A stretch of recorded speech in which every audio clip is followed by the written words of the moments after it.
The heat had already thinned the air by the time the shape beneath the acacia resolved into something unmistakably alive.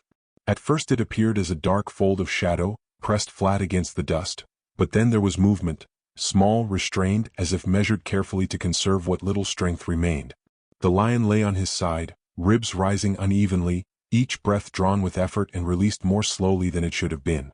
The land around him was quiet in a way that felt intentional, not empty but held, as though sound itself had stepped back. His body carried the story before anyone needed to approach. One flank was matted and darkened, the fur stiff where a wound had been left too long to close.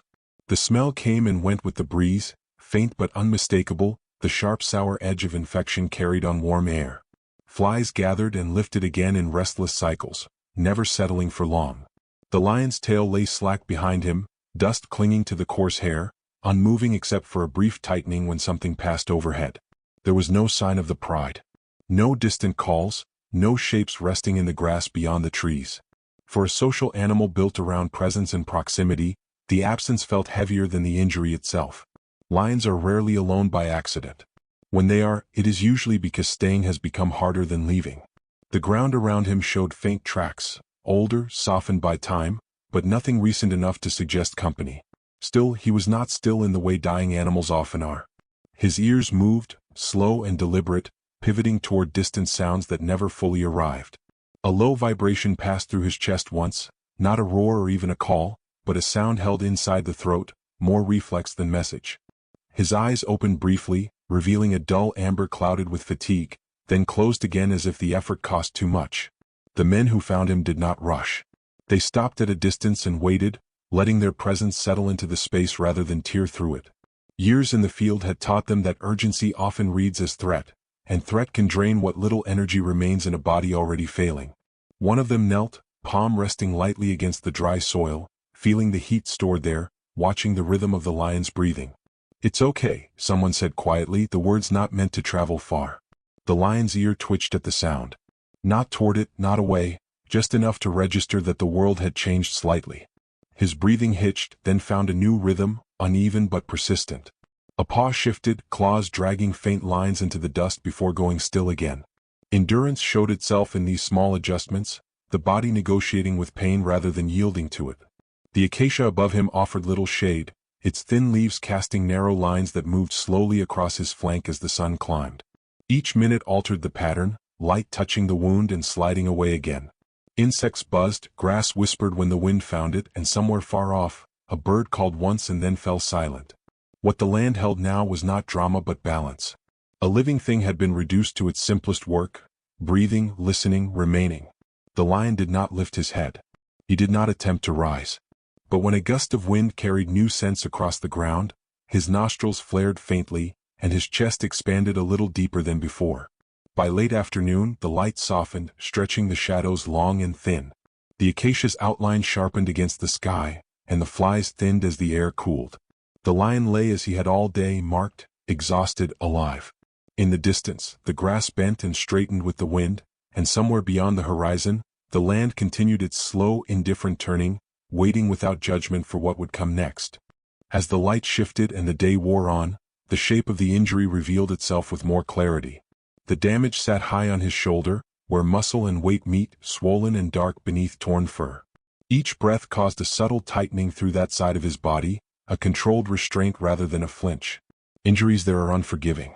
They interfere with movement, with balance, with the simple act of standing. Whether it came from a territorial clash or a hunt that turned wrong, the wound carried the unmistakable signature of force and proximity, of another body pressing hard enough to leave something behind that could not be shaken off. What stood out was not just the injury but his choice of place. He had not dragged himself into cover or slipped into thicker brush, as lions often do when weakness makes them vulnerable. Instead, he remained where the ground opened wide, where the grass lay low and the acacia offered only partial concealment. Exposure like this carries risk. It invites attention from rivals, scavengers, and the relentless sun. Yet he stayed, head lifting slightly at intervals, eyes opening long enough to follow distant motion before closing again. There was awareness in that gaze, dulled but intact. His body spoke in fragments.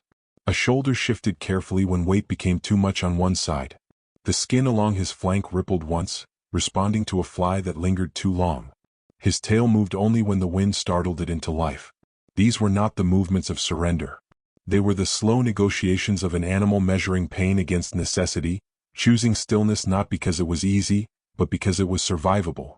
The plain around him carried on. Heat shimmered low over the earth. A small group of antelope crossed far off, their silhouettes briefly interrupting the horizon before dissolving back into distance. Birds landed and lifted again, never close enough to test his response. The lion watched all of it when his eyes were open, tracking motion with minimal effort, storing information he could no longer act on. Isolation pressed in, not as loneliness but as a practical condition. Without a pride, there was no shared vigilance, no bodies to deter approach, no grooming to clean what he could not reach himself. When the humans appeared at the far edge of the plain, there was no sudden reaction. No scramble, no attempt to rise and run. Their figures were small at first, barely distinct from the heat haze, moving slowly, deliberately. The lion's head lifted a fraction, enough to change the angle of his gaze. His ears rotated forward, then paused, catching the unfamiliar cadence of footsteps where hooves usually passed. He did not bare his teeth. He did not growl. His breathing deepened once, then settled again. The choice not to flee was not indifference but calculation. Standing would cost too much. Running was impossible. What remained was observation. His eyes followed them steadily, unblinking for longer than before, taking in their shape, their distance, the way they stopped rather than advanced. One of the men lowered himself into a crouch, careful not to break the line of the horizon too abruptly. The others remained still. Time stretched, the space between species held by mutual restraint. A soft voice carried across the grass, barely louder than the wind. "Easy, easy." The lion's response was minimal but present. A faint tightening along his jaw. A slow exhale through his nose. His gaze never left them, but it softened at the edges, no longer searching for escape routes that did not exist. He lay where he was, exposed and seen, the wound pulsing gently with each breath. As afternoon leaned toward evening, the sun lowered, and the plain cooled in subtle degrees. Shadows lengthened, drawing thin lines across his body and the ground beneath him. The humans remained at a distance. The lion remained still, watching. Grass bent and lifted in the breeze, and far away, something moved beyond sight, reminding the land that life continued even here, even now. As the space between them held, something shifted in the lion that went beyond pain or fatigue. His head, heavy and slow to move, lifted a few inches from the ground. The effort was visible in the tightening of his neck and the shallow pause in his breathing that followed. Dust fell from his mane in a thin cascade, catching briefly in the light before settling again.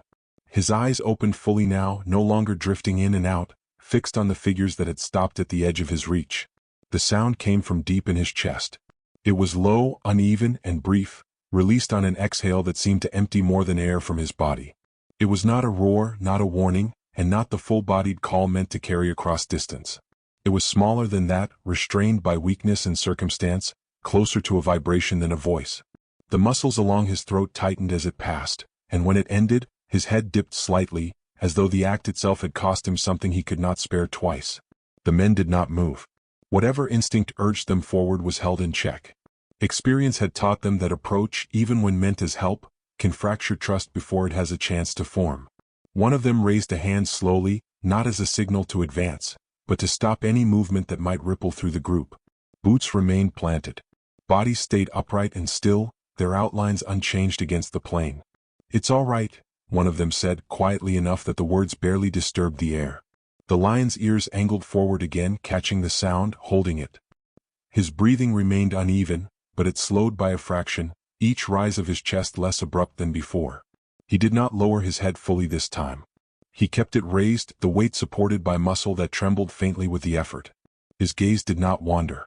It rested on them steadily, measuring not threat, but intention. Around them the land remained unchanged. Grass whispered in the wind. A bird crossed overhead, its shadow passing briefly over the lion's back before disappearing. The acacia leaves stirred, tracing thin, shifting patterns across the ground. Nothing else pressed into the moment. No rival appeared. No scavenger tested the boundary. The stillness was not empty, but precise, shaped by the decision of everyone present to do less rather than more. The lion shifted one forepaw forward, dragging it slightly through the dust before letting it rest again. The movement exposed more of the injured shoulder, swollen and dark, the skin tight where the body fought to contain what it could not heal alone. A faint sound escaped him as he settled, not a call, just breath passing through a narrowed space. His tail remained still. What passed between them was not understanding in any complete sense.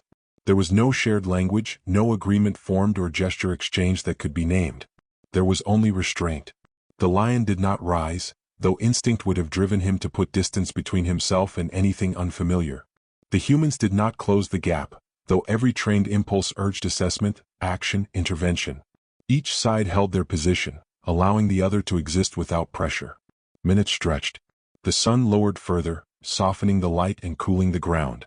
The lion's head remained lifted, though it sank gradually as muscle fatigue returned. When it finally came to rest against the earth again, it did so carefully, as if he were placing it somewhere chosen rather than letting it fall. His eyes stayed open, following the humans even now, calm but alert. The wind moved through the grass in slow waves, bending it toward the horizon. Shadows lengthened and blended together, smoothing the edges of the plain. In that fading light, the lion lay exposed but unchallenged, and the humans stood at a distance, patient and still, the fragile space between them held together by nothing more than quiet and the choice to wait. The humans had already begun to ease their weight backward, their movements slow and deliberate, when the grass nearest the horizon shifted in a way that did not belong to the wind. It was subtle at first, a low ripple that passed through the stems and then stilled again. The lion noticed before anyone else. His head lifted a fraction, ears angling not toward the retreating figures, but sideways, toward the sound that threaded through the plain with a familiarity older than fear. Out of the grass came a shape, then another. A lioness stepped into view, her body low, her movement controlled and quiet. She paused, scanning the open ground, eyes briefly touching the humans before sliding past them, uninterested. Another followed, then a third, their spacing loose but intentional. They did not rush. They did not fan out. Each step was placed with care, the grass parting and settling again behind them. The wounded lion released a low sound, barely audible, drawn from deep in his chest. His tail tightened once, then relaxed. The lionesses answered not with calls, but with presence. One approached his head and stopped just short of contact, her muzzle lowering as she breathed in the scent of him, the injury, the dust of the day. Another moved to his flank, positioning herself where her body blocked the open side of the plain. Without touching him, they began to reshape the space around him.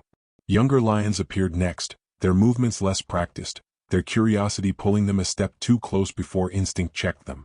They circled wide, then narrower, forming an uneven ring that shifted and adjusted as each animal found its place. No teeth were shown. No warning sounds passed between them. The humans remained still, watching as the focus of the moment moved away from them entirely. One of the men exhaled softly.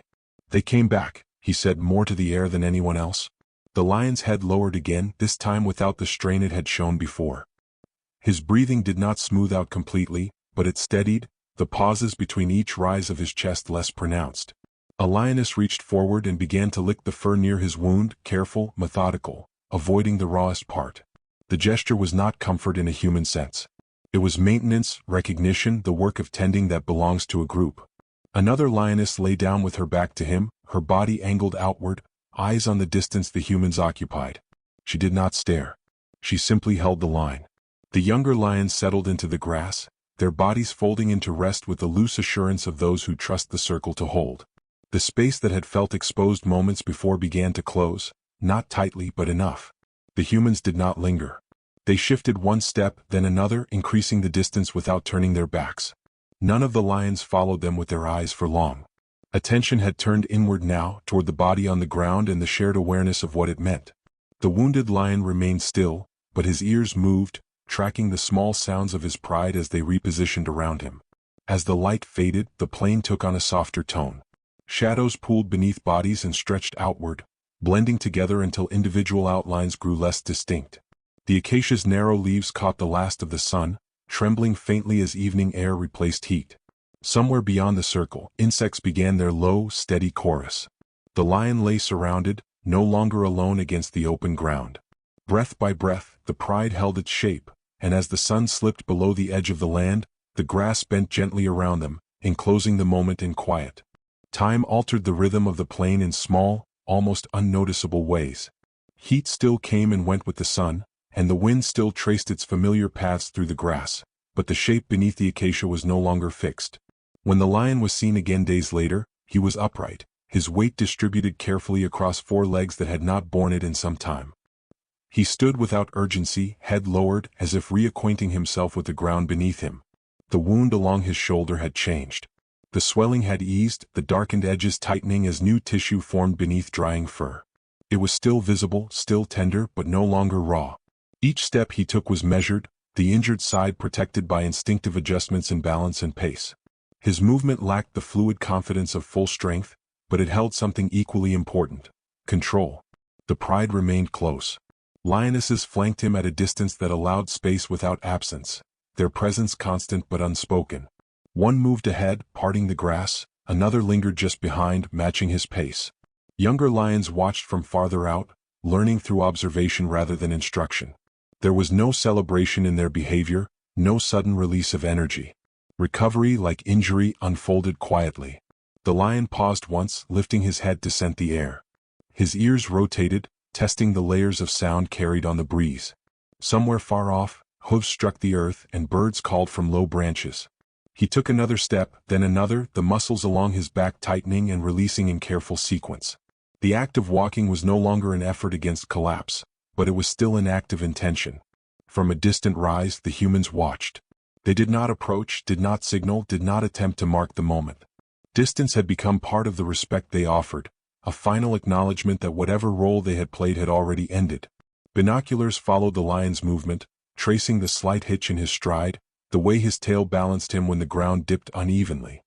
"He's moving well," one of them said softly. No one answered. There was nothing to add. The land around them bore no sign of what had passed. No tracks were marked, no boundaries drawn. The grass stood as it always had, bending and lifting with the wind. The acacia cast its narrow shadow, indifferent to the stories that unfolded beneath it. This absence of change felt deliberate, as though the plain itself refused to claim credit. The lion began to angle toward taller grass, where visibility shortened and shapes dissolved into motion and sound. The pride adjusted around him, their loose formation tightening briefly before opening again to allow him through. One lioness brushed past his shoulder, her flank grazing him lightly, then moved on. He did not react beyond a slight turn of his head, a breath released through his nose. As he entered the grass, his body disappeared in stages. First the hindquarters, then the line of his back, until only the top of his mane remained visible, swaying once before vanishing completely. The grass closed behind him, restoring the surface of the plain as though he had never crossed it. The humans lowered their lenses. They did not linger. There was nothing left to witness that belonged to them. They turned away slowly, their figures receding until they blended back into the land's wide, neutral lines. Evening settled in. The sun dropped low, staining the horizon with muted color, and the wind moved through the grass in long, even waves. Somewhere within that motion, a lion walked with cautious strength, carrying the memory of pain, the presence of his pride, and a brief crossing of paths that left the land exactly as it was, open, quiet, and unconcerned, holding its life in silence.